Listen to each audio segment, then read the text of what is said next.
যে স্বামী স্ত্রীর অপমান সহ্য না করতে পেরে তার পক্ষে দাঁড়িয়ে যায়, ওই স্বামী কাপুরুষ স্বামী নয়, বরং যেই স্বামী তার স্ত্রীকে নিজের পরিবারের কাছে তুচ্ছ তাচ্ছিল্য হতে দেখে, অপমানিত হতে দেখে, তবুও একটা প্রতিবাদ করতে পারে না, এই স্বামী হচ্ছে কাপুরুষ স্বামী। আপনি মনে করিয়েন না আপনার স্ত্রীকে আপনি নিয়ে এসেছেন আর আপনার স্ত্রী আপনার দাসী বান্দির মতো আপনার পরিবারে খেটে যাবে। আপনার পরিবারের মানুষ আপনার স্ত্রীকে অপমান করবে, ছোট করবে, আর আপনি সামান্য প্রতিবাদ বা সুন্দরভাবে সমঝোতা করবেন না। এটা কখনো ইনসাফ হতে পারে না।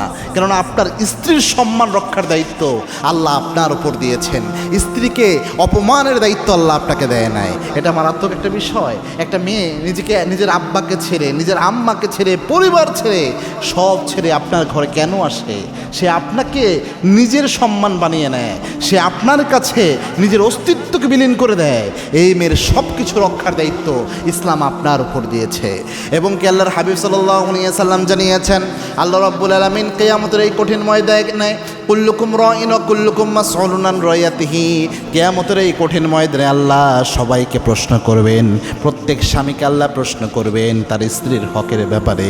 স্বামীকে স্ত্রীর হক নিয়ে আল্লাহ প্রশ্ন করবেন, স্ত্রীদেরও জিজ্ঞেস করবেন।